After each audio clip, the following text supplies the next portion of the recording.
Hello, everybody, and welcome to the comic book Burrito Into the Spider-Verse. My name's Darian. My name's Landon. And today, we have our final installment in the Marc Webb section of the multiverse, where we review The Amazing Spider-Man 2, or internationally called The Amazing Spider-Man 2, Rise of Electro.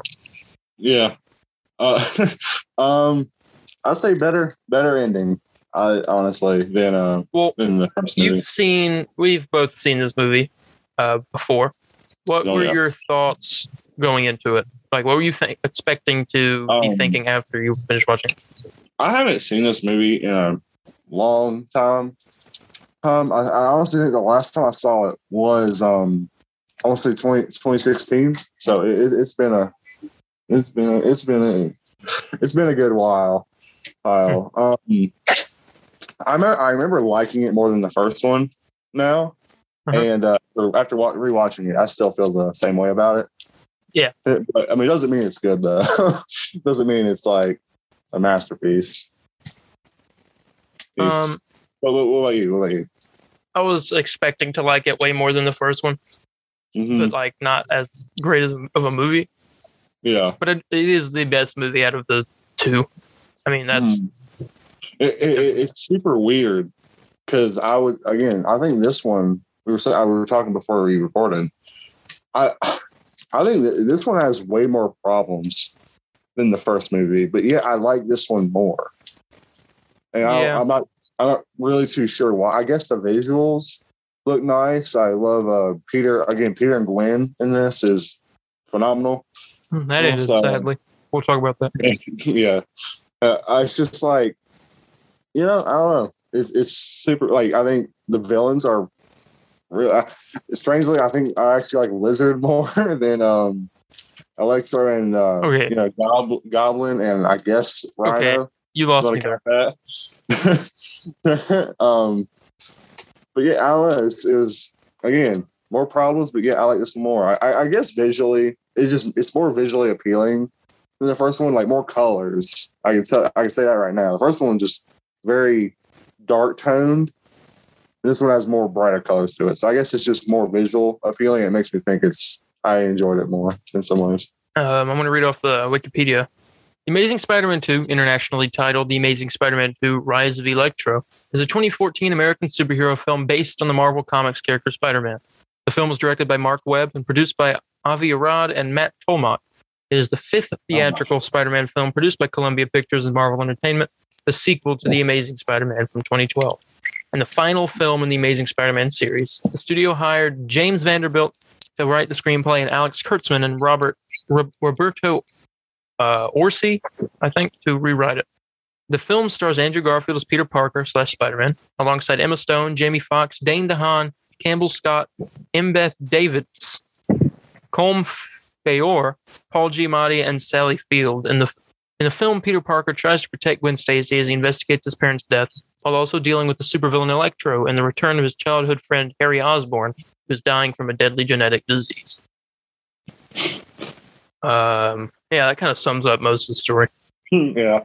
One thing I want to call bull on in this movie is the movie tries to make you think that Harry and Peter have like been best friends for a long time. And this is like the first time Harry is mentioned. And I just want to point that out real quick. It's super weird. Like it's supposed to make you think like they've been best friends for like a whole since they're kids or whatever. But Harry is not mentioned. Well, did you talk about that Harry left to go to England or something? Yeah, but he's not even mentioned in the first movie. Does he need to be mentioned? No, he's not mentioned in the first movie. No, it's like, but does he need to be? Does he need to be? Well, I mean, like, it could be like, yeah, Harry's off to do this or whatever. You know what I'm saying? But like, well, it's, I don't know, because every time I'll see my friend-in-law, I somehow end up mentioning him. So, Darian, I talk about you all the time. What? Darian's off somewhere. Here. But yeah, I don't know. I think that's kind of weird. You're supposed to just accept it. Like, oh yeah, these guys are friends. Mm-hmm. But whatever. Yeah, this says development of The Amazing Spider-Man 2 began after the success of The Amazing Spider-Man. Dahan Giamatti, Felicity Jones, which I just realized in this watch through that Felicity Jones is playing the ex-Norman Osborn's assistant. Felicia was all they said, but she's the Black Cat. Yeah, she looks like Black Cat. But I mean, yeah. You mentioned that, and I feel like I remembered that happening, but again, I haven't seen this since 2016, so I just completely forgot about it. And you mentioned like, oh yeah, I forgot. Like, I didn't realize Black Cat was in this, and that's why I sent you that one reply. I completely forgot about it. But it says Chris Cooper were cast between December 2012 and February 2013. Filming took place in New York City from February to June 2013. The film was released in 2D, 3D, and IMAX 3D in May 2nd, 2014 in the United States, with 2 international premieres being held between March 31st and April 10th of that year. It received mixed reviews from critics and audiences, with praise for the special effects, chemistry between Stone and Garfield, the action scenes, and Hans Zimmer's musical score. Although the script at length received criticism, Fox's portrayal of Max Dillon/Electro is polarizing. It grossed $709 million worldwide, making it the 9th highest grossing film of 2014, with the lowest grossing live-action Spider-Man film to date. Yeah, I mean, I hate that because, I mean, I think there could have been something really good here. But unfortunately, the villains in this movie are really not good. I would say probably the best one is Electro. So if I just had to pick, well, I'm not even gonna count. No, I'm not even gonna count Rhino. I'm not counting Rhino. No. But I don't like Goblin. Goblin. Goblin ain't right. But I mean, I want to give a little bit of credit to Dane DeHaan, because I actually think he wasn't that bad as Harry Osborn. Yeah.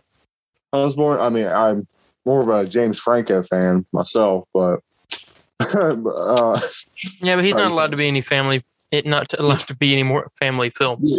Yeah. I don't know if I should be. I'm not rooting for him. I'm just saying, if I had to pick from the 2 that's offered to me, I'm gonna pick James Franco. Okay, so, but it's. But I always give credit there. But I didn't like Jamie Foxx's portrayal of Electro. So I don't like he's blue. I don't like. I didn't like that he was blue, but other than that, I was fine with it. I liked it. Well, clearly he is a very unstable man in this movie. Like, he thinks, it's like he has that interaction with Spider-Man, and is like he gets this like obsession with him. Mm-hmm. But I will be honest, I'm really excited to see him in the new movie though. Yeah, because I mean, talked about it on the episode, the news.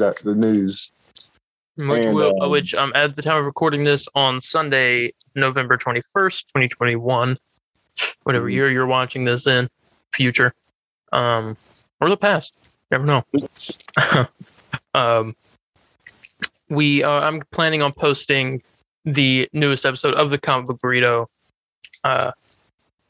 soon. So this will be released on whatever this upcoming Wednesday is. So that past Sunday, you have an episode you got to watch. So let me read off this last paragraph. The Amazing Spider-Man series was originally intended to continue with 2 sequels and several spin-offs, most notably films centered on Venom and the Sinister Six. Due to conflicts between the studio and Andrew Garfield and Sony Pictures Hack, all subsequent installments were canceled, and a new iteration of the character, portrayed by Tom Holland in the Marvel Cinematic Universe, began with Captain America: Civil War in 2016. The planned spin-offs were repurposed for a timeline separate from the Amazing Spider-Man continuity in the MCU, beginning with Venom. I know there was a whole thing of like, Amazing Spider-Man 3 got canceled because Andrew Garfield didn't show up to like this thing where it was going to be announced or something, which I don't believe that's true at all. I think they just saw the numbers of what 2 did. Like, they were considering 3, but like I think there was some talks with Sony and Marvel Studios at the time. Yeah. And they're all like, man, okay, we got to get something. We're gonna have to, like, for us to make some like money here, we're gonna have to put Spider-Man in the MCU. So that's what happened. So the end of the movie did set up Sinister Six. Yeah, like you see it in the credits as well. But Mr. Fears, I think is what they said the guy's name was, that went and talked to Harry. In the comics, he's called the Gentleman. The Gentleman. And he's just like a normal guy. He's just a normal guy. Yeah. I remember seeing the first Amazing Spider-Man in theaters. I thought that was actually Peter's dad. The deleted scene for this movie, I don't know if you saw it, in the graveyard where he meets his dad. Yeah, I saw that. Yeah, which I don't think that fully makes sense. But I don't know. Like it's super weird. Like how, like you kind of question like how in the world he is alive. Yeah, well, we didn't see him die. He just went down with the plane, but no movies.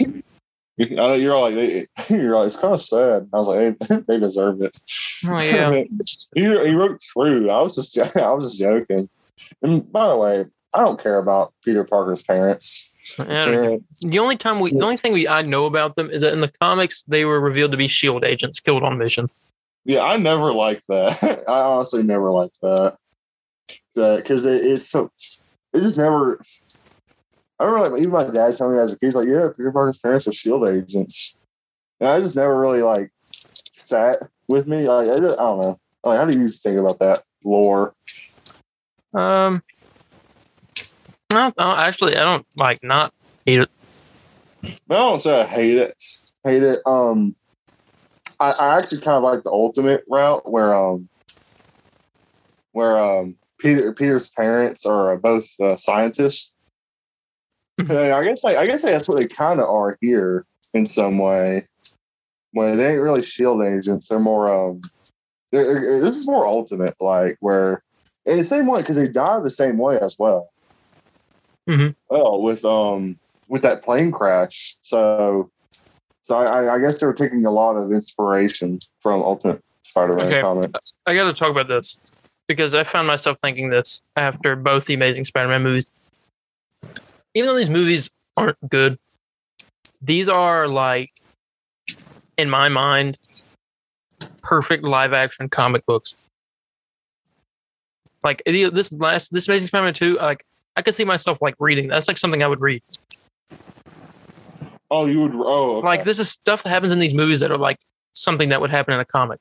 It's campy in a comic book, which is a point for this comic book. Well, I mean, I would say more of the Raimi films are those two. Yeah, most of the Spider-Man movies I could see in a comic book.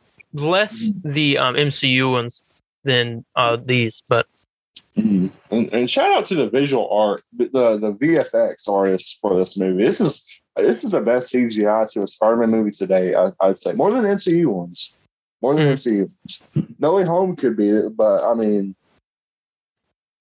I still I think this one is like the best visually, anyways. Like, because you see Peter swinging and stuff, it's insane.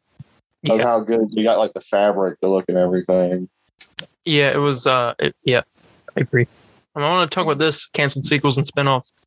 Sony originally intended the film to launch an expansive film universe around Spider-Man to compete with the Marvel Cinematic Universe. In 2013, Sony announced a third Amazing Spider-Man film with a release date of June 10th, 2016, with Alex Kurtzman, Robert Orci, and Jeff Pinker would return to write, and a fourth film with a release date of May 4th, 2018. The series was to include spin-off films featuring the Sinister Six and Venom, with Drew Goddard writing and directing the two-part The Amazing Spider-Man Sinister Six, and Kurtzman directing a Venom and Carnage script co-written by himself, Orci, and Ed Solomon. Sinister Six Part 1 had been planned for a November 11th, 2016 release. Additionally, by August 2014, Sony had hired Lisa Joy Nolan to write the script for a 2017 female-led film starring Felicia Hardy / Black Cat. Sony revealed plans for a spin-off based on Spider-Man 2099 to be released in late 2017, and the character later eventually appeared in the post-credit scene of Spider-Man Into the Spider-Verse, voiced by Oscar Isaac. Moon Knight. Yep, Moon Knight. I'm really, yeah. I think you kind of pretty much said what kind of made this movie not work as good. It was just a big setup film, pretty much. Yeah. It was just trying to set up everything in one movie. And I think that Black Cat movie is actually still in the works. I've heard rumors of that. But it's like a Black Cat and Silver Sable movie.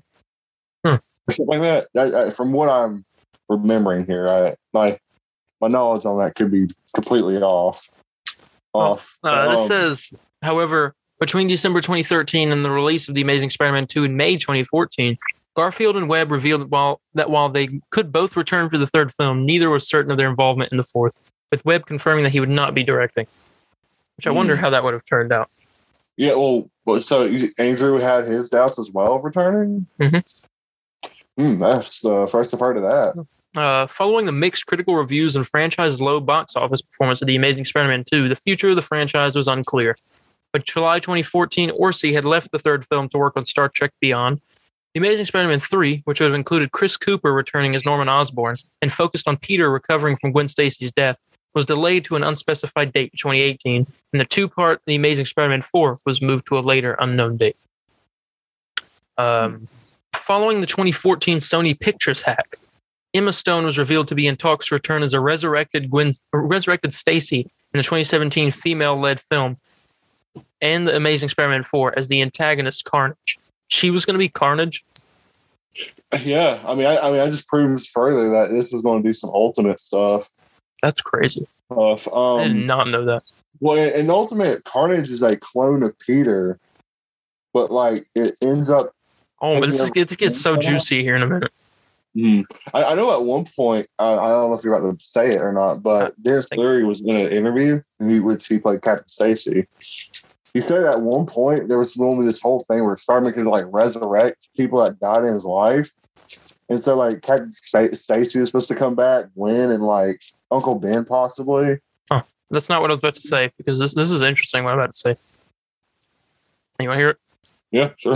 Sony was further revealed to be in talks to have Sam Raimi return to the franchise to direct a new trilogy for his version of the character and a movie titled Spider-Man vs. The Amazing Spider-Man, and was in discussion with Marvel Studios about including Spider-Man in the MCU film Captain America Civil War. Marvel reportedly was unhappy with some of the terms of the proposed arrangement, including the film rights staying with Sony, and both talks allegedly ceased. In early 2015, a deal between the studios that allows Spider-Man to be in this Marvel Cinematic Universe was reached, effectively canceling the Amazing Spider-Man franchise. No, bring it back. I want Toby versus Andrew so bad. And it said Sam Raimi was going to direct a trilogy, a new trilogy. He's going to direct a holy crap. And it was in discussion with Marvel Studios to put one of their Spider-Men in the Captain America Civil War movie. Yo, what if we got Toby? That would be freaking amazing. I don't think it would be Toby. I feel like it would be Andrew. It would be his. Well, I mean, yeah, most likely, but like, you know, what? And I want to see what.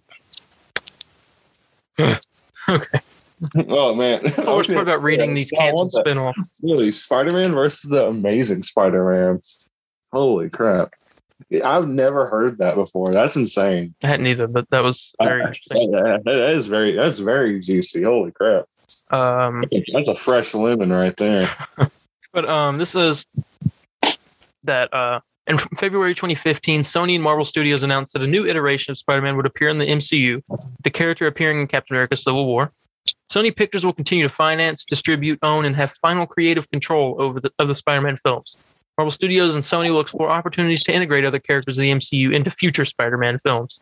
Sony released a standalone film titled Spider-Man Homecoming, produced by Kevin Feige and Amy Pascal on July 7th, 2017, and Tom Holland starring as the new Spider-Man. Holland reprises his portrayal of the character in Avengers Infinity War, Avengers Endgame, and Spider-Man Far From Home. And now, Noah. Well, yeah. Well, I'll get to that in a second. Marvel and Sony canceled their deal in August 2019 over production issues, and Spider-Man coming back to Sony as a separate character, no longer part of the MCU. But in September, Disney and Sony reached a new deal, which includes a third Spider-Man film as well as one other film, both set in the MCU. As the battle continues of the character rights, Marvel and Sony could lose Spider-Man rights in the early 2023.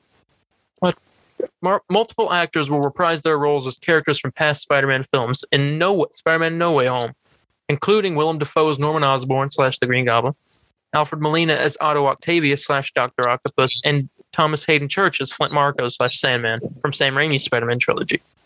Along with Rhys Ifans as Kurt Connors / Lizard, Jamie Foxx's Max Dillon / Electro, and Marc Webb's The Amazing Spider-Man from Marc Webb's Amazing Spider-Man films. Apologies. And got one last thing right here to read. It says, by March 2016, Sony was moving forward with the standalone Venom film, with Dante Harper writing the script, Avi Arad and Matt Tolmach producing, and Tom Hardy as Venom. The film was released on October 5th, 2018. It was directed by Ruben Fleischer, I think. A sequel, Venom Let There Be Carnage, was released on October 1st, 2021, with Hardy reprising the role and Andy Serkis replacing Fleischer as director. Due to Fleischer directing Zombieland Double Tap, Morbius is slated to be released on January 28th, 2022, directed by Daniel Espinosa and starring Jared Leto as Morbius. In May 2021, it was confirmed that the film Kraven the Hunter is in development and will be scheduled to be released on January 13th, 2023. Aaron Taylor Johnson will portray the character and J.C. Shandor to direct the film. And while the two Untitled films are scheduled to be released on June 23rd, 2023 and October 6th, 2023. After the Venom Let There Be Carnage release, Serkis stated that Spider-Man will cross over into the Venom films. Well. Yes. Well, okay. I mean, yeah, a lot of projects projects in the works. True. Yeah, so I didn't know about the whole Sony could lose the Spider license in 2023. I didn't know about that. I did not either. I heard there was a thing that they were on like the whole license for like Spider-Man on streaming services would go to Disney. It was Disney, but I didn't know it was like a whole like they could lose the license. I didn't know that. Okay. Mm-hmm. You want to hear some reviews? Yes. About The Amazing Spider-Man 2? Let me go down here. Look at these reviews. All right. Oh, there's 3 good ones. 3 good ones. Okay. David Sims says, overstuffed with plot and consequently struggles to invest the audience in any of it, since there's so much to get through and so many future films and spin-offs to set up. Yeah. Sounds about right. Jason Bailey says, The Amazing Spider-Man 2 will certainly make $1 bazillion, but after you sit through it, all 142 minutes of it, it's very hard to work up a compelling reason that it needed to exist, aside from the aforementioned $1 bazillion. We need that $1 bazillion. So, I don't think the movie is that bad. I know people really hate this movie, and this is kind of a 3 situation where I don't really understand. I mean, in some ways I do understand, but I think the first one is worse than this one. True. Well, here's some good reviews. This is a good review, I guess. The Amazing Spider-Man 2 isn't the perfect Spider-Man movie. Is that it? Yeah. Oh, okay. Okay. Hey, I guess with these movies, here's some audience reviews. It's like pick your poison, I would say. You know. Mm-hmm. So, do you want less problems but a less appealing looking film? First one. You want way more problems but more appealing looking and a better suit at that. Then watch the second one. Mm-hmm. So. Who's this? Lassie G says, so we get a sequel to the incredibly overrated The Amazing Spider-Man film, and it turns out to be crap? Who would have ever thought? Well, definitely not Marc Webb, because he manages a movie with all the same mistakes he made in the first movie and even more. The movie features too many villains. I don't want to see that, no. I would say there's really one villain the whole movie. Yeah. And then there's kind of a half one. The end of it. There's one shoehorned in at the end with Green Goblin. Yeah, I don't agree with that. I'm not counting Rhino. I'm not counting. Yeah, that's true. Rhino. I'll get to that in a minute. But the movie features too many villains, according to this person. And the main one is so over the top and doesn't really appear more than 30 minutes in the film. The only good, once again, is the chemistry between Andrew Garfield and Emma Stone, even though it was heavily fallen since the first movie. Also, a better name for this movie should have been Sinister Six's crappy prequel. Uh, Rated 1 star. We can't really argue Can you really argue? Well, I can with argue with the too many villains thing, and that Electro was like over the top. Oh, Electro is an over the top villain. Like anyway, like he's got a big ego. Hmm. Yeah. I don't know. And he appeared more. It said barely appears more than 30 minutes. I mean, Tony Stark appeared for like 30 minutes in Avengers Endgame, something like that. I guess. I don't know. I'm just. I don't 100%. I agree with at least. Yeah. Okay. I'll give that one to you. There's honest. It's just I hate how such a major villain like Green Goblin got shoehorned in here. You know. Mm-hmm. And he looks awful at that. You know, if he looked kind of cool, it's like, oh, okay, maybe he'll, you know, oh, he killed Gwen. Okay, we're gonna get more of him in the future or whatever. But no, I don't want to see him no more. Yeah, that Gwen death scene though gets me. It does get me too. And like again, this is another props to the VFX artist. I thought it was a great idea to have the web look like a hand or whatever. Yeah, that's what I'm saying. It looked great. That's a good scene. Good scene. Mm-hmm. This person. That's why I like this movie more. Yeah. Marin ? Says rated at 2.5 stars. Says not so amazing at all. I really like the Amazing Spider-Man, and in parentheses my favorite. So that's a red flag. But this person said, but this movie didn't work for me. Story is mess. Too many villains. There we go with the too many villains again. Yeah, no. There's like one big villain, and you have like two half villains. Basically, you have two villains. If you want to do the math there. I mean, I would say Rhino's 1/4. I mean, there we go. So then you get like 1 3/4 villains. Like you can't. Yeah. Bringing some equations in here today. I mean, it is true though. I mean, there's not too many villains. I don't agree with that. At most, you can say is 2. You cannot say 3, because if you want to say 2, because Harry just did like a major thing. Then, yeah. But Rhino is not even like, he's just like a little side thing. Yeah, he's in the beginning, and not even Rhino. You know, he's Alexi, and he does a good. Now, Paul Giamatti does a great Rhino impression. Paul Giamatti's insane. You know, a great Russian accent. He did. It sounds just like when I imagine Rhino, that's what I imagine him sounding like. I'm more used to the PS4 game, but I mean, I guess in some ways it's very, very similar. Mm-hmm. Well, let me finish this review. This person's review here. Now, too many villains and subplots. Some things are some things are just necessary. This person said. Main villain is not that good. Green Goblin is useless, and Rhino shouldn't have been there. The chemistry between Peter and Gwen is good. Suit is amazing, and action is epic. That is all. It could have been better, but unfortunately, it is not. Yeah. I want to know. I'd say that's probably the most accurate one. Besides like the too many villains part. I got one more review. Let me find it. I just lost it. Oh, here we go. Wait a minute. Yeah. 1 star by Rob T. Said, I'm sorry, but it's hard to take the Electro in this movie seriously when he does not look remotely like his comics counterpart. Also, why make Harry Osborn look creepy, like a deranged serial killer? Plus, the storyline does not make sense. The main problem being Max Dillon idolizes Spider-Man before becoming Electro, but becomes a villain after becoming Electro. And for reasons I cannot explain, the death of Gwen Stacy just wasn't moving. Disagree. Terrible handing of an iconic part of Spider-Man's story.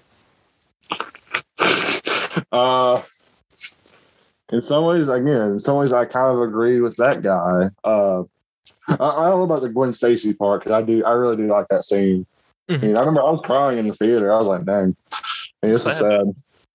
Yeah, then I got to go home and play my Amazing Spider-Man. It's fun. That's how I got to see this movie.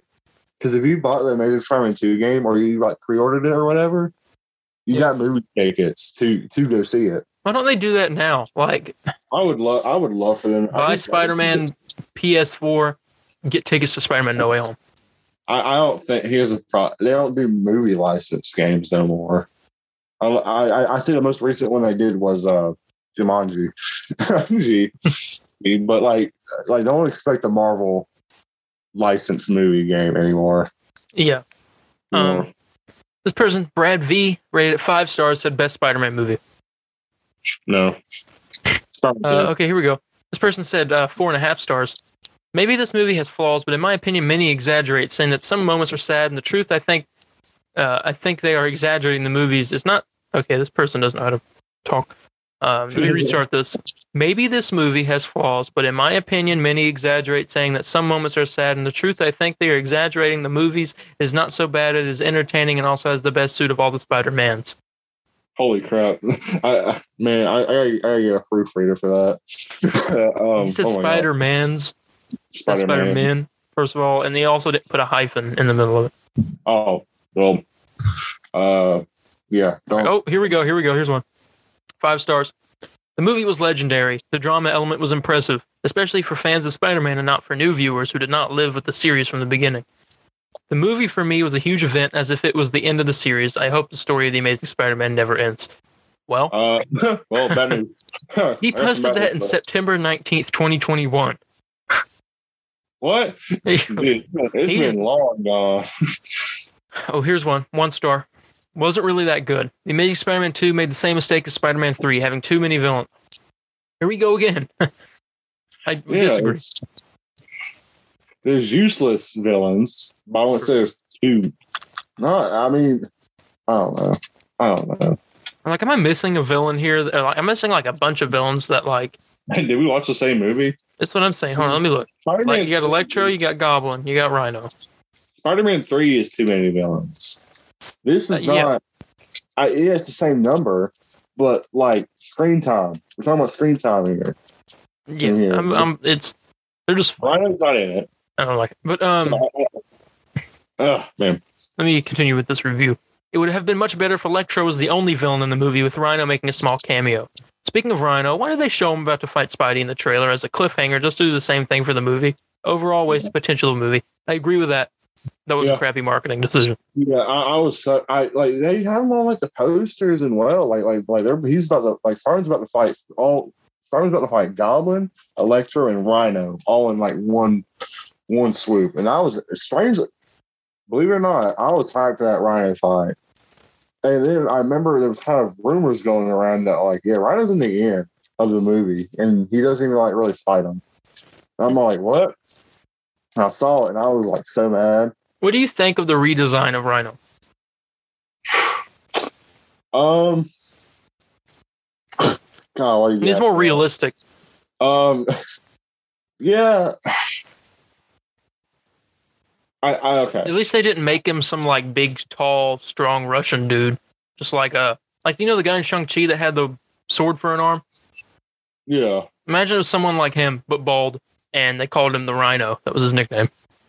Honestly, this might be an unpopular opinion, but I think you can do the classic suit. I don't think I can't really make a statement like that without really having proof or some type of concept in my head of it. Mm-hmm. But I think it can be done in some way. I don't know how. If they can do the Hulk in the MCU, they can do that. But this movie obviously didn't have that big of a budget, probably. I mean, it probably had a decent budget, but not. Yeah, it had a decent budget. I know it wasn't Spider-Man 3 budget. Heck, if you can have whatever the budget was for Hulk 2003, and you can make Hulk like that, you can do Rhino. Yeah, I mean, I don't know. I can't really explain. I guess. I mean, we got. We've been doing this for a little bit. I'm really thinking about this. We're gonna have to get ready to end it off. Yes. Let's just get the question. We've stayed in this sector of the multiverse for a little too long, and people are starting to notice. So we got to hop to the next one. Oh wait, hey, the PS4 game. That's it. PS4 game. How Ryan look like that? Do something similar. True. It doesn't have to be like I like what they did in Spectacular Spider-Man, where it was like kind of a big concrete suit, kind of. Mm-hmm. I don't know. I like that idea. So it can be done. Really, but if you want like the most, I guess less. Studios like less goofy one, then I would say the PS4 game is your best bet. Okay. But if you could rate The Amazing Spider-Man 2 out of 10, what would you rate it? Out of 10? Mm-hmm. Do you remember what we gave the first one? No, but I can find out. You think about it, and I'll be right back when to find out. I want to say we gave it a 5 or a 6. 6. I like this movie more, or it has more. Crap. I'm gonna say, and this is just because I need to figure. I can't fully remember the score here. I'm gonna say it's a. I'm gonna say it's a 6. I'm gonna say it's 6. 6. All right, so we came to a understanding of a 5.5 for the first one. 5.5. Okay, then what I said works. And I said 6. Yeah, I'd say 6 too. Well, okay, then you want to say, is it just a tiny bit not just a tiny bit worse than the Eternals? Yeah, it's a tiny bit worse. Well, at the same time, both movies are stupid. So, I know you got mad at me when I said that, but man, you're about to mute me. I would say, heck, I want to say this movie's better. I had more of a fun time watching this movie than Eternals. No, you have fun time watching Eternals, but then afterwards, I liked Eternals. I mean, I didn't say I like Eternals, but I mean, I don't know. I had more of a fun time watching this movie. Because you've seen this movie, though. Yeah, I've seen Eternals as well. Yeah, but you've only seen Eternals once. You've seen this movie multiple times. I've seen this movie like 3 times. No, that's a lot. I've seen this movie way more. Or I can't really. And it's Spider-Man, so it's hard to compare to the Eternals. I mean, yes. I mean, yeah, the greatest hero of all time. Yeah. We need to get going. Yeah. So, man, why ask me a question then? And I just messed with you. It's not like your answer. No. Just I don't know. I like this movie more than the Eternals. Oh well, you're just me speaking right now. I like this movie more than Eternals. Yes, but I agree with the rating of a 6 for this movie. And with that, we can end this off. By the way, something that's I think I touched on it previously in the episode. The connection to No Way Home from this movie is obviously the Spider-Man, but you got Electro is showing up, but not blue anymore. Yeah, arc reactor. But we talked about that. But yeah, just a little reminder there. Next episode, we're traveling into a bit of a different universe. It's going to be a quick one. There's a little hop. We're going to take a little pee break, if you will. On this trip to the multiverse. Yeah. And we're going into a universe that is animated. Yeah, very, very frame rate heavy in some way. With Spider-Man Into the Spider-Verse. So next week's episode is going to be titled The Comic Book Burrito Into the Spider-Verse, Spider-Man Into the Spider-Verse. Whoa. That's crazy. Very redundant, but I'm okay with it. But yeah, thank you all so much for tuning in this week. Like I said, I told you what the next episode is. Check out last week's episode. We talked about The Amazing Spider-Man. And check out the normal podcast, The Comic Book Burrito. If you have any questions, comments, corrections, or concerns, you can contact me on Instagram at DarianH4404. That's DARIENH4404. Or on Facebook at the Comic Book Burrito official page, very interactive over there. Or on Twitter at the CB Burrito, capital C, capital B, and Burrito. And you can contact me at Spider_Landon on Facebook, Twitter, or Instagram. And you also get our official Instagram page at The Comic Book Burrito. But me and Darian both recommend Facebook and Twitter because you have better interactions and better everything. Yeah. And with that being said, we're going to go ahead and get out of here. We've been in this universe way too long, and we're catching the eyes of unwanted people. With great power comes great comic book burritos. Bye, guys. See ya.